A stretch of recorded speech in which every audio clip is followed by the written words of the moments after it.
দূষণ আর দখলে অস্তিত্ব হারাতে বসেছে সিরাজগঞ্জের ঐতিহ্যবাহী বেতনালী খাল। একসময় খালটিতে চলতো বড় বড় মালবাহী নৌকা। সংস্কার না করায় কালের বিবর্তনে সেই খাল এখন মৃতপ্রায়। সেখানে ফেলা হচ্ছে মিল কারখানার বিষাক্ত রাসায়নিক বর্জ্য। খালটির সাক্ষ্য বহন করা নালাটি পানিতে ব্যবহারে অনুপযোগী হয়ে পড়েছে। সিরাজগঞ্জ থেকে রাকিবুল ইসলামের তথ্যচিত্রে ডেস্ক রিপোর্ট।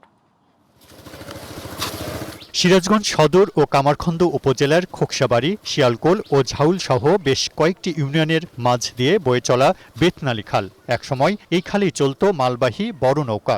মাছ ধরার পাশাপাশি খালের পানি দিয়ে কৃষিকাজ করত এই অঞ্চলের মানুষ। খালটি এখন বিলুপ্তের পথে। পলি জমে নাব্য সংকটে পড়া বেতনালী দখল আর দূষণে হারিয়ে যাচ্ছে।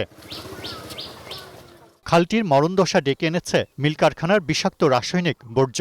এর পানি এখন ব্যবহারে সম্পূর্ণ অনুপযোগী। এতে জীববৈচিত্র্য ধ্বংসের পাশাপাশি ছড়াচ্ছে তীব্র দুর্গন্ধ ও পানিবাহিত রোগ। এই খালে আমরা অনেক কিছু সুবিধা পেতাম, গোসল করতাম, তারপরে গরু গোসল করাইতাম, মাছ মেরে খেতাম। দখল মুক্ত করে খালটি শিগগির খনন করে নাব্য ফিরিয়ে আনার দাবি স্থানীয়দের। কস্তুরিতে পড়ে গেছে রঙের পানির যন্ত্রণা, খালে নামলে রাত পাওয়া গাওয়ায়। আপনার ফ্যাক্টরি প্রসেস মিল আছে, তাদের যে বর্জ্য সেটা তারা কোনো ধরনের ট্রিটমেন্ট ছাড়া, কোনো ইটিপি প্লান্ট নাই এদের, সরাসরি বর্জ্য রাসায়নিক যে বর্জ্যটা আছে সরাসরি তারা খালে ফেলতেছে। বেতনালী খাল রক্ষায় পরিবেশ অধিদপ্তরের পক্ষ থেকে নেওয়া হচ্ছে ব্যবস্থা, জানালেন পরিবেশ অধিদপ্তরের এই কর্মকর্তা। পরিবেশ দূষণ করে বা তরল বর্জ্য দূষণ করে এই ধরনের কোনো প্রতিষ্ঠান থাকলে আমরা তদন্তপূর্বক যথাযথ আইনানুগ ব্যবস্থা গ্রহণ করার চেষ্টা করব ইনশাল্লাহ। এছাড়াও আমরা সিরাজগঞ্জের যে সমস্ত তাঁত শিল্পগুলো রয়েছে তাদেরকে আমরা পরিবেশ দূষণ না করার জন্য বিভিন্ন সেমিনার করে বা কর্মশালার আয়োজন করে তাদেরকে আমরা উদ্বুদ্ধ করতেছি।